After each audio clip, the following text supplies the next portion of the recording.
सुन मेरे दिल की नेक्स्ट एपिसोड में आप देखेंगे कि सदफ भी बिलाल अब्दुल्ला के पास पहुंच चुकी है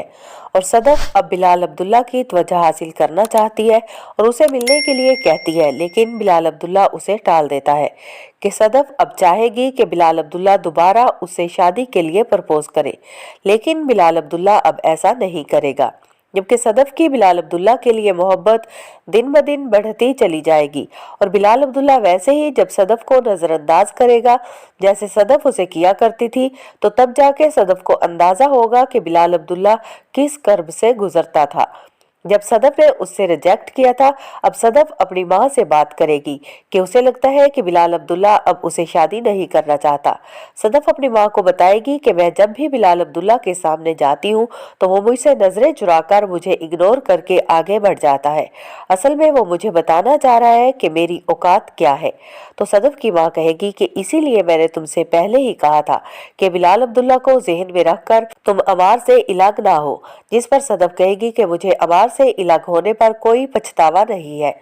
अगर पछतावा है तो सिर्फ इस बात पर कि मैंने बिलाल अब्दुल्ला जैसे हीरे को ठुकराकर उस अमार का इंतखाब किया था। अब सदफ की माँ उसे पूछेगी कि अगर अब बिलाल अब्दुल्ला ने तुमसे शादी ना की तो सदफ कहेगी मोहब्बत के लिए शादी का होना जरूरी तो नहीं। अगर वो मुझसे शादी नहीं करेगा मैं तब भी उससे मोहब्बत करूंगी और सारी जिंदगी बैठकर उसका इंतजार करूंगी। सदफ की माँ कहेगी कि अगर इतनी ही मोहब्बत करने लगी हो उससे तो उसे बता क्यों नहीं देती, और अगर कहो तो मैं उससे बात करती हूँ और मुझे पूरा यकीन है कि वो मुझे इनकार नहीं करेगा। जिस पर सदफ नहीं मानेगी कि आपको बात करने की ज़रूरत नहीं है, लेकिन सदफ की माँ ये बात हमेशा से कहेगी कि वो बिलाल अब्दुल्ला से बात करे कि वो सदफ से शादी कर ले, क्योंकि सदफ भी अब उससे मोहब्बत करने लगी है।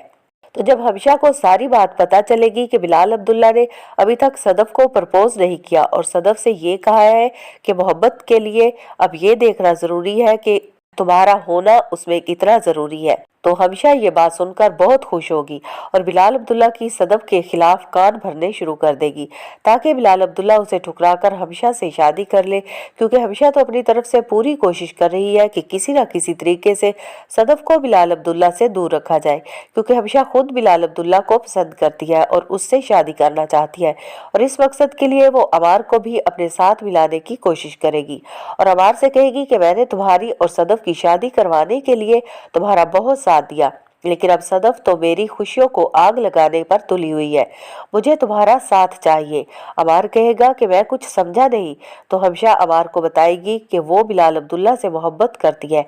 और वो नहीं चाहती कि बिलाल अब्दुल्ला और सदफ की शादी हो, और अमार तुम भी यकीनन यही चाहते होगे। इसलिए अगर हम दोनों चाहें तो मिलकर सदफ और बिलाल अब्दुल्ला को एक होने से रोक सकते हैं। हमेशा अब अमार को फोर्स करेगी कि तुम सदफ के पीछे जाओ, उसे मनाओ और वापस लाने की कोशिश करो, लेकिन सदफ जो फैसला करके गई है वो बिल्कुल भी किसी की बात भी नहीं मानेगी, क्योंकि उसकी माँ उसको समझा चुकी है कि तुम एक मर्द को छोड़कर दूसरे मर्द के पास जाओगी तो वो भी पहले मर्द की तरह बेवफा ही निकलेगा। मगर सदफ अपनी माँ की बात भी नहीं मानेगी। सदफ को लगता है कि जिस तरह अमार ने उसको धोखा दिया है, अब वो अमार की शक्ल भी नहीं देखना चाहती। उसके साथ रहना तो दूर की बात है, मगर अमार हमेशा की बातों में आकर सदफ के पास जरूर जाएगा और कोशिश करेगा कि सदफ मान जाए और उसके साथ वापस चले, लेकिन सदफ अमार की अच्छी खासी बेइज्जती करने के बाद उसे यही जवाब देगी कि मुझे तो लगता था कि तुम मर्द के बच्चे हो, लेकिन अब मैं ये भी जान चुकी हूँ कि तुम मर्द के बच्चे भी नहीं रहे। इसीलिए सदफ अमार को दो टोक जवाब दे देगी कि मेरा और तुम्हारा किसी सूरत भी अब गुजारा नहीं हो सकता। अब अमार सदफ के सामने जाकर सब कुछ सदफ को भी बता देगा कि हमेशा भी बिलाल अब्दुल्ला से मोहब्बत करती है और वो नहीं चाहती कि तुम दोनों की शादी हो। तब सदफ ये सुनकर अपसेट हो जाएगी। तब सदफ को समझ आएगी कि हमेशा इसीलिए मुझे बिलाल अब्दुल्ला के खिलाफ बातें करती थी और उसके खिलाफ कान भरती थी। इस तरह सदफ के सामने हमेशा की हकीकत भी आ जाएगी।